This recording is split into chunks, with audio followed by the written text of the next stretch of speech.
தேனி மாவட்டத்தில் காணாமல் போன நாட்டு வைத்தியர் கொலை செய்யப்பட்டிருக்கும் அதிர்ச்சி தகவல் தெரிய வந்துள்ளது. நாட்டு வைத்தியரை கொன்று உடலை கிணற்றில் வீசியது யார்?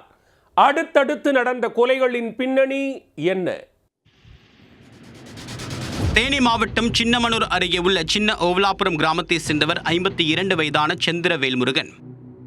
எலும்பு முறிவு நாட்டு வைத்தியரான இவர் வழக்கம் போல் கடந்த 2ஆம் தேதியன்று கூடலூரில் உள்ள தன்னுடைய வைத்தியசாலைக்கு சென்றுள்ளார். பணிகளை முடித்துவிட்டு இரவு வீட்டுக்கு புறப்பட்டு சென்றவரை திடீர் என்று காணவில்லை. இது குறித்து குடும்பத்தினர் அளித்த தகவலின் அடிப்படையில் ராயப்பன்பட்டி போலீசார் விசாரணை மேற்கொண்டனர். அதில் சின்ன ஓவலாபுரம் மற்றும் அதன் சுற்றுவட்டார பகுதிகளில் இருந்த சிசிடிவி காட்சிகளை ஆய்வு செய்ததில் சம்பவத்தன்று இரவில் சந்தேகத்திற்கு இணங்க ஆட்டோ ஒன்று சுற்றித் திரிந்தது தெரிய வந்தது. இதையடுத்து சம்பந்தப்பட்ட ஆட்டோ ஓட்டுநரை அடையாளம் கண்டதில் அவர் சின்ன ஓவலாபுரம் பகுதியை சேர்ந்த நிஷாந்த் என்பதும் அவர் காணாமல் போன சந்திர வேல்முருகனின் உறவினர் என்பதும் தெரிய வந்தது. அவரிடம் நடத்தப்பட்ட விசாரணையில் சந்திர வேல்முருகனை கொலை செய்து எரசக்க நாயக்கனூர் சாலையில் உள்ள பாழடைந்த கிணற்றில் வீசிய அதிர்ச்சி தகவல் தெரிய வந்தது.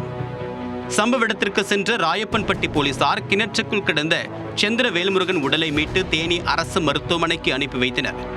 தொடர்பாக போலீசார் நடத்திய முதற்கட்ட விசாரணையில் முன் விரோதத்தால் கொலை நடைபெற்றிருப்பது தெரிய வந்தது. சந்திர வேல்முருகனின் மருமகன் நல்லசிவம் சில நாட்களுக்கு முன்பு கொலை செய்யப்பட்டுள்ளார். தன்னுடைய மகளின் கணவரான நல்லசிவம் மரணத்திற்கு அவருடைய சித்தப்பா கவிசீலன் மற்றும் அவருடைய குடும்பத்தினர் தான் காரணம் என்று சந்திர வேல்முருகன் அடிக்கடி சண்டையிட்டு வந்ததாக கூறப்படுகிறது. இதனால் ஏற்பட்ட முன்பகை காரணமாக சந்திர வேல்முருகனை கவிசீலன் மற்றும் அவருடைய மகன் நிஷாந்த் சேர்ந்து கொலை செய்திருப்பதாக போலீசார் தெரிவித்துள்ளனர். சந்திர வேல்முருகன் கொலை தொடர்பாக மேலும் சிலரிடம் ராயப்பன்பட்டி போலீசார் விசாரணை மேற்கொண்டு வருகின்றனர்.